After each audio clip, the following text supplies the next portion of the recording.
Hi friends, இன்றைக்கி நம்ம பார்க்க போகிறது பார்த்திங்கன்னா ரிவிட் ஆர்கிடெக்சர்.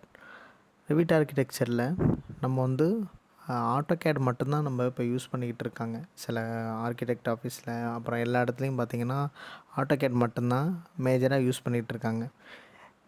ஆட்டோகேட்லேருந்து நம்ம வந்து ரிவிட் மாறலாம். ரிவிட்டில் வந்து நிறைய பெனிஃபிட்ஸ் இருக்குது.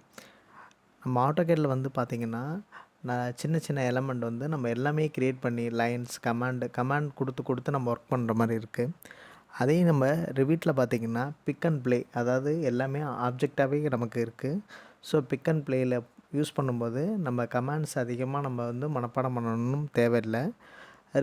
ரிவிட்டை பொறுத்த வரைக்கும் ஈஸியஸ்ட் வேயாக நம்ம கொண்டு போகிறோம்.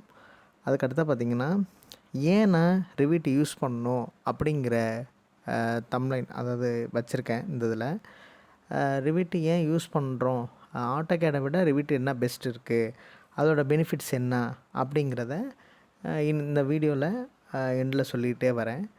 இதுக்கடுத்து பார்த்திங்கன்னா ரிவிட்டில் ஒரு 10 பாயிண்ட்டு நான் வச்சுருக்கேன். இது 10 மேஜர் பாயிண்ட்ஸு. அது இல்லாமல் ஏகப்பட்ட விஷயங்கள் இந்த ரிவிட்டில் இருக்குது. எனக்கு தெரிஞ்ச சில விஷயங்களை உங்களோட ஷேர் பண்ணுறேன். ஃபஸ்ட்டு பார்த்திங்கன்னா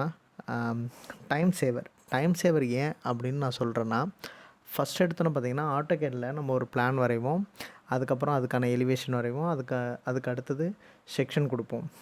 ஆட்டோகேடுங்கிறது வந்து 2D ட்ராயிங்ஸ் மட்டும்தான். 3Dயும் அதில் பண்ணலாம், ஆனால் வந்து அதை கிராஃபிக்கல் மெத்தட், அதாவது எப்படின்னா லைன் கமாண்டாக தான் இருக்கும். இதே இமேஜின் பார்க்கும்போது பார்த்திங்கன்னா ஒரு லைன்ஸாக தான் தெரியும், சாலிட் ஃபார்மில் வராது. ஸோ ரிவிட்டை பொறுத்த வரைக்கும் சாலிட் ஃபார்மில் வருது. ரிவிட்டில் வந்து 3D ஃபார்ம், அதாவது எப்படி சொல்கிறேன்னா ஆட்டோகேட் வந்து XY டைரக்ஷன் மட்டும்தான் கொடுப்போம். ரிவிட்டில் வந்து XY Z 3 டைரக்ஷனில் கொடுக்குறதுனால நம்மளால் வியூஸ் பார்க்க முடியும்.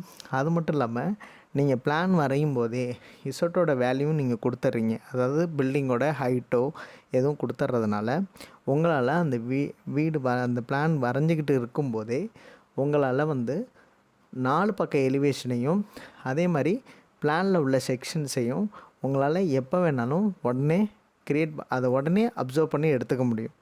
ஸோ அதனால் டைம் சேவர். நீங்கள் பிளான் ஒர்க் அவுட் பண்ணிகிட்டு இருக்கும்போதே 4 பக்க எலிவேஷனையும் நீங்கள் உங்களால் எடுக்க முடியும். அதுக்கடுத்து பார்த்திங்கன்னா ஃப்ளோர் பிளான். இப்போ நம்மளோட சிவில் இன்ஜினியர்ஸாக இருக்கட்டும், இல்லை ஆர்கிடெக்டாக இருக்கட்டும், முன்னெல்லாம் வந்து எப்படி கொடுப்பாங்கன்னா ஒரு ஃப்ளோர் பிளான் வந்து ஜஸ்ட்டு ஒரு லைன் லே அவுட்டாக தான் கொடுத்துக்கிட்டு இருந்தாங்க. இப்போ வந்து பார்த்திங்கன்னா கிளைண்ட்ஸ் எல்லாருமே அதோட இல்லாமல் நம்ம வெப்சைட்டில் பார்க்கும்போது பார்த்திங்கன்னா நேச்சுரல் 3Dயில் இருக்க மாதிரி ஃபர்னிச்சர் செட்டிங்ஸ் எல்லாமே வச்சு கொடுக்குறாங்க.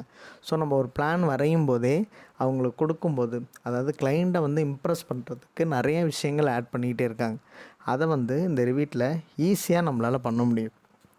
அதனால் வந்து ரிவிட்டை யூஸ் பண்ணும்போது பிளான் கொடுக்கும்போதே உங்களால் 3Dயில் உங்களால் இமேஜின் வீடே கொடுக்க முடியும். அதுக்கடுத்து பார்த்திங்கன்னா பிளான் வரைகிறதுல, ஆட்டோகேடில் பிளான் வரைகிறதுல அதிகபட்சமான ப்ராப்ளம் என்னென்னு பார்த்திங்கன்னா, ஒரு டோரோ விண்டோவோ செட் பண்ணுறது கொஞ்சம் கஷ்டமாக இருக்கும். ஏன்னா ஆட்டோகேடில் நம்ம லைன் வரைவோம், அந்த லைனுக்கு அப்புறம் வந்து ஒரு சர்க்கிள் போட்டு அதோட டோரோட டைரக்ஷன் நம்ம கொடுத்து அதை கொண்டு வந்து காப்பி பேஸ்ட் பண்ணி ஆட்டோகேடில் வரைகிற மாதிரி இருக்கும். இதில் அப்படி கிடையாது. ஜஸ்ட்டு டோரோட சைஸை நீங்கள் செலக்ட் பண்ணி வால்னு அந்த ஒரு இடத்துல கொண்டாந்து நீங்கள் ஃபிட் பண்ணிங்கன்னா உங்களோட டோரோட டைரக்ஷனை நீங்கள் ஆட்டோமேட்டிக்காக ஒரு சின்ன ஸ்பேஸ் பார் கொடுக்குறது மூலமாக நீங்கள் மாற்றிக்கிட்டே இருக்கலாம். அது மட்டும் இல்லை, இப்போ நான் வந்து 3 ஃபீட் டோர் போட்டேன், எனக்கு 3 ஃபீட் 6 இன்ச்சஸ் வேணும்னா நீங்கள் ஜஸ்ட்டு பிக் பண்ணி அப்படியே சைஸ் மாற்றினீங்கன்னா ஆட்டோமேட்டிக்காக மாறிடும். அதனால் இது வந்து உங்களுக்கு வந்து ஈஸியஸ்ட் வேயாக இருக்கும். ஆட்டோகேடை விட ரிவிட் நல்லா ஈஸியாகவும் இருக்கும். நெக்ஸ்ட்டு பார்த்திங்கன்னா லைன் வெயிட். ஆட்டோகேட் போடுறவங்க பிகினர்ஸுக்கு வந்து அதிகமாக கஷ்டப்படுறது என்னென்னா லைன் வெயிட் வைக்கிறத மறந்துடுவோம். ஸோ பிரிண்ட் எடுக்கிறப்ப தான் நமக்கு பாதி பிரிண்ட்டில் தான் லைன் வெயிட் கொடுக்க மறந்துட்டோம் அப்படிங்கிறதுலாம் தெரியும். இது வந்து சிவில் இன்ஜினியர்ஸை ஸ்டார்டிங்கில் ஆட்டோகேட் யூஸ் பண்ணுற எல்லாேருக்கும் அந்த லைன் வெயிட்ஸு எதுக்கு என்னென்ன வைக்கணும் அப்படிங்கிறது தெரியாது, வாலுக்கு என்ன சைஸில் வைக்கணும் அப்படிங்கிறது. ஆனால் ரிவிட்டை பொறுத்த வரைக்கும் ஒரு வால்னால் என்ன திக்னஸ் இருக்கணும், ஃபர்னிச்சர்னால் என்ன திக்னஸ் இருக்கணும்னு ஆட்டோமேட்டிக்காக அதுவே செலக்ட் பண்ணிக்குது. ஸோ நீங்கள் பிரிண்ட் எடுக்கும்போது ஒரு ப்ரொஃபஷ்னல் பிரிண்ட் எப்படி கொடுப்போமோ அதே மாதிரி ஆட்டோமேட்டிக்காக இதில் கொடுக்குது. ஸோ அதனால் நம்ம பிளான் வரைகிறதும் ப்ரெசன்டேஷன் பண்ணுறதும் நல்ல ஈஸியாக இருக்குது. அதுக்கடுத்து பார்த்திங்கன்னா இந்த ட்ராயிங்கில் எலக்ட்ரிக்கல் ட்ராயிங், ப்ளம்பிங் எல்லாமே இதில் ட்ராயிங்கில் கொடுக்க முடியும். ஆட்டோகேடில் என்ன பண்ணுவாங்கன்னா ஒரு பிளான் வரைஞ்சி அந்த பிளானுக்கு செக்ஷன் எலிவேஷன் தனியாக போட்டுட்டு எலக்ட்ரிக்கல் ட்ராயிங்னு தனியாக க்ரியேட் பண்ணி ஜஸ்ட்டு அந்த டியூப் லைட், ஃபேனு எங்கெங்கே என்னென்ன இருக்குதுன்னு மட்டும் கொடுக்க முடியும். ஆனால் இதில் எவ்வளோ வோல்டேஜில் கொடுக்கணும், எவ்வளோ வாட்ஸில் கொடுக்கணும், டோட்டல் பில்டிங்கோட வாட்ஸ் எவ்வளோ இருக்குது, ஃபேன் எத்தனை பாயிண்ட் கொடுக்குறோம் அப்படிங்கிறத முதற்கொண்டும் இதில் நம்மளால் டிசைட் பண்ணிக்க முடியும். இது மட்டும் இல்லாமல் இப்போ எலக்ட்ரிக்கல் ஒரு புதுசாக ஒரு மெட்டீரியல் வந்திருக்கு, ஃபிலிப்ஸில் இல்லை வந்து மற்ற கம்பெனியில் ஏதாவது ஒரு டியூப் லைட்டு ஏதோ ஒன்று கொடுத்துருக்காங்கன்னா அவங்களே 3Dயாகவும் ரிவிட் மாடலாகவும் கொடுக்குறாங்க. ஸோ நம்ம அதை டவுன்லோட் பண்ணி கூட டைரெக்டாக இன்பில்ட் பண்ண முடியும். ஸோ அப்போ என்ன எக்ஸாக்ட் கிடைக்குதோ அதையே கொண்டு வந்து நம்மளால் வைக்க முடியும். ஸோ இதில் எலக்ட்ரிக்கல் ப்ளம்பிங்கும் இது எல்லாமே ஒரே ட்ராயிங்குள்ளே செட் பண்ணிக்கலாம், உங்களால் ஈஸியாக எடுக்க முடியும். நெக்ஸ்ட்டு பார்த்திங்கன்னா ஃபால் சீலிங். ஆட்டோகேடில் நீங்கள் ஃபால் சீலிங் வரைஞ்சிங்கன்னா 2D ட்ராயிங்காக தான் தெரியும்.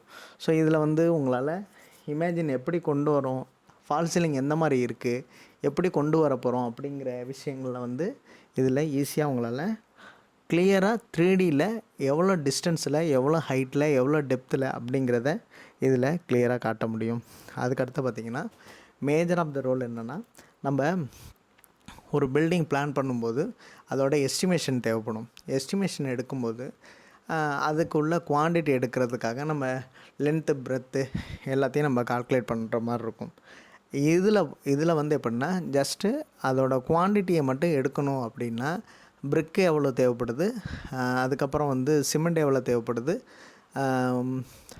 சாண்ட் எவ்வளோ தேவைப்படுதுங்கிறத அதில் டீட்டெயில் கொடுத்துருது. அது மட்டும் இல்லாமல் இதில் ஸ்ட்ரக்சரல் ஓரியன்டாகவும் நம்ம பார்க்குறதுனால ஸ்ட்ரக்சரல் தனியாக இருக்குது. ரிவிட் ஆர்கிடெக்சர் மட்டும்தான் இப்போ நம்ம பார்த்துக்கிட்டு இருக்கோம். இது இல்லாமல் ரிவிட் ஸ்ட்ரக்சர்னு அதிலே ஒரு ஆப்ஷன் இருக்குது. ஸோ அதில் வந்து பார் பெண்டிங் ஷெட்யூல், அதாவது ஸ்டீலோட டைமென்ஷன் எவ்வளவு, ஸ்டீல் என்ன ஸ்டீல் யூஸ் பண்ணுறோம், அது முதற்கொண்டு இதில் எடுக்க முடியும். ஸோ இந்த ஒரு பிளான் வந்து, அதாவது ஒரு பிளான்லேயே உங்களுக்கு என்னென்ன சிவில் ஓரியன்டாக என்னென்ன தேவையோ அது அத்தனையும் இந்த ரிவிட்டில் உள்ளே கொண்டு வர முடியும். அதுக்கடுத்து பார்த்திங்கன்னா ஒரு பெரிய மல்டி ஸ்டோரி பில்டிங் நம்ம பண்ணுறோம் அப்படின்னா ஒரு ஜாயினரி டீட்டெயில், அதாவது ஒரு விண்டோ, ஒரு டோரு, அதுக்கப்புறம் வந்து பார்த்திங்கன்னா ஓப்பனிங்ஸ் எங்கெங்கே கொடுத்துருக்கோம் எல்லாத்தையும் ஒரு 10 ஸ்டோரி பில்டிங் நம்ம பண்ணும்போது நம்மளுக்கு வந்து ஏதாவது ஒரு ஃப்ளோரில் சேஞ்ச் பண்ணியிருப்போம் ஒரு டோரோட சைஸை, அதை நம்ம மறந்துருப்போம். ஜாயினரி டீட்டெயிலில் பார்த்திங்கன்னா அதே அளவு மாற்றாமல் அப்படியே விட்டுருப்போம். ஸோ சேஞ்சஸ் பண்ணுறது கஷ்டமாக இருக்கும். பட் இதில் அப்படி கிடையாது. நீங்கள் எங்கே என்னென்ன மாற்றினீங்களோ, டோர்னால் டோர், அதுக்கப்புறம் விண்டோனா கிச்சன் விண்டோனா அதோட சைஸு எல்லாமே ஆட்டோமேட்டிக்காக நீங்கள் ஜஸ்ட்டு ஒன் கிளிக் பண்ணும்போது எத்தனை விண்டோஸ் இருக்குது, எத்தனை ஃபேன் இருக்குது, எத்தனை லைட்டு யூஸ் பண்ணியிருக்கோம், எல்லா ஜாயினரி டீட்டெயில்ஸையும் நம்மளால் இதில் ஒன் கிளிக் மூலமாக எடுத்துக்க முடியும். அதுக்கப்புறம் ஏரியா கால்குலேஷன். நம்ம ஆட்டோகேடில் என்ன பண்ணுவோம், பாலிலைன் போட்டு பாலிலைன்லேருந்து யூஸ் பண்ணி அதுக்கப்புறம் அதில் வந்து ஏரியா கால்குலேட் பண்ணி எவ்வளோ இருக்குது அப்படின்னு பார்த்து ஸ்கொயர் ஃபீட்டில் கொடுப்போம். இதில் வந்து அப்படி இல்லை, பிளின்த் ஏரியா வேணுமா இல்லை கார்பெட் ஏரியா வேணுமான்னு அதிலே ஒரு ஆப்ஷன் கொடுத்துருக்காங்க. ஸோ நம்ம பிளின்த் ஏரியானா வாலோட அவுட்ரு டைமென்ஷன் வரைக்கும் எடுத்துக்கலாம். கார்பெட் ஏரியானா நம்ம ஏரியா யூஸ் பண்ணுற ஏரியா மட்டும் தனித்தனியாக இதில் எடுத்துக்க முடியும். இது ஜஸ்ட்டு ஒன் கிளிக் மூலமாக எடுத்துக்கலாம். நம்ம எந்த ஒரு லைனும் ட்ரா பண்ணணும் அவசியம் இல்லை. ஜஸ்ட்டு ஒரு கிளிக் மூலமாக பேக் பண்ணி கரெக்டாக எடுத்துடலாம். அதுக்கடுத்து ஃபைனலாக மேஜர் ஆஃப் த மிஸ்டேக் இதில் ஆட்டோகேடில் பண்ணோன்னா, நான்லாம் அது பண்ணியிருக்கேன். என்ன பண்ணியிருக்கேன்னா, ஸ்கேல் அந்த ட்ராயிங் வரைகிறத அந்த ஷீட்டில் செட் பண்ணுறதுக்கு நான்லாம் ரொம்ப கஷ்டப்பட்டிருக்கேன். இப்போ வந்து அது ப்ராக்டிஸில் இருக்கிறதுனால எனக்கு தெரியுது. பட் வந்து புதுசாக போகும்போது அந்த 1:6 ஸ்கேல் எப்படி யூஸ் பண்ணுறது, 1:8 கொண்டு வரணுன்னா என்ன பண்ணணும், A2 ஷீட் பிடிக்குமா, A3 ஷீட்டில் வைக்கலாமா அப்படிங்கிற அந்த விஷயம்லாம் நமக்கு ஸ்டார்டிங்கில் புரியப்படாது. இதில் அப்படி கிடையாது. நம்ம எந்த ஷீட் வேணாலும் வச்சுக்கலாம். அதுக்கு எந்த ஸ்கேல் செட் ஆகுதுன்னு ஈஸியாக நம்மளால் உடனே ஒரு அந்த ஃப்ராக்ஷன் ஆஃப் செகண்ட்லேயே வச்சு பார்த்து உடனே தெரிஞ்சுக்கலாம்.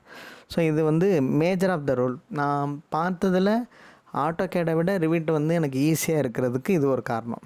அது மட்டும் இல்லாமல் பார்த்திங்கன்னா, பிளான் வரையும்போது ஒரு ப்ரொஃபஷ்னல் ட்ராயிங், ஒரு ஆர்கிடெக்ட் ஆஃபீஸ்லேருந்து எப்படி ட்ராயிங் கொடுப்போமோ அது மாதிரி சாதாரணமாக சிம்பிளாக நம்ம ஒரு புதுசாக வரைகிறவங்க கூட அந்த அளவுக்கு ப்ரொஃபஷ்னலாக ட்ராயிங்ஸ் இதில் கொடுக்க முடியும். அது இல்லாமல் ஃபர்னிச்சர் லேஅவுட் எல்லாமே அதில் இருக்கிறதுனால, உங்களுக்கு காம்பனண்ட்டாக அதிலே இருக்கிறனால நம்ம ஸ்பேஸும் நம்ம பார்த்துக்க முடியும். ஸோ ஒரு சிவில் இன்ஜினியர்ஸ் நம்ம மேஜராக மிஸ்டேக் பண்ணுறது என்னென்னா, ரூம் ஸ்பேஸ் எவ்வளோ இருக்கணும், ஒரு காட் போட்டால் இடம் பத்துமா, அதை பார்க்காம சைஸ் மட்டும் 10x10ன்னு கொடுக்குறோம்.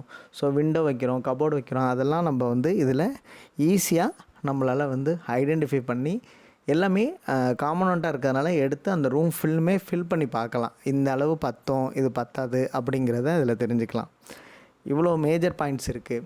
இதோட ஜாப் ஆப்பர்ச்சுனிட்டிஸ் எப்படி சார் இருக்குது அப்படின்னா, ஃபர்ஸ்ட் ஆஃப் ஆல் வந்து ஜாப் ஆப்பர்ச்சுனிட்டிஸ்னால் சிவில் இன்ஜினியரை பொறுத்த வரைக்கும் ஆட்டோகேடில் தான் ஃபெமிலியராக இருப்பாங்க ஓரளவு.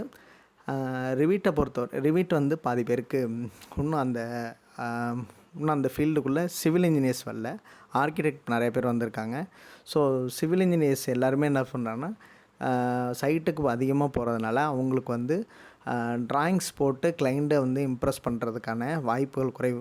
அவங்க என்ன பண்ணுவாங்கன்னா, சைட்லேயே இருக்கிறதுனால அவங்க ஒரு ரஃப்பாக பிளான் வரைஞ்சி அதை வந்து ஒரு டிப்ளமோ ஸ்டூடெண்ட்டை கொடுத்து தான் வரைய சொல்கிறாங்க.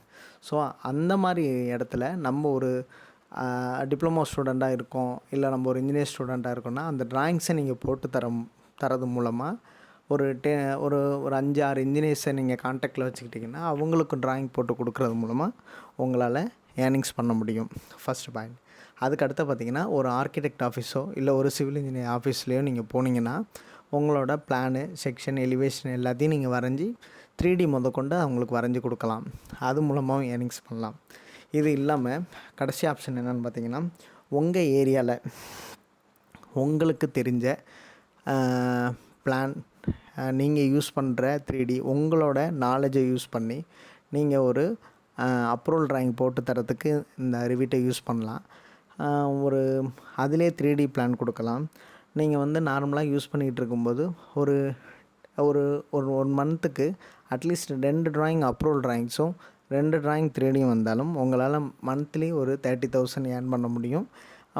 இந்த ஒர்க் அவுட் பண்ணிங்கன்னா, நீங்கள் பிளான் ஒர்க் அவுட் பண்ணுறதுக்கு ஒரு நாளைக்கு ஒரு ட்ராயிங்னு வச்சா கூட நீங்கள் 4 நாளில் முடிச்சிடலாம். பாக்கி 26 டேஸ் நீங்கள் வந்து ஃப்ரீயாக இருக்கலாம். ஓரளவு 30,000 ஏர்ன் பண்ண முடியும் இதில்.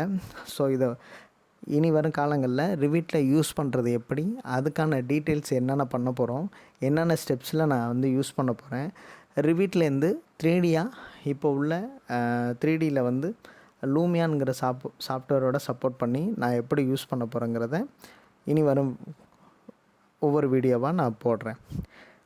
தேங்க்யூ.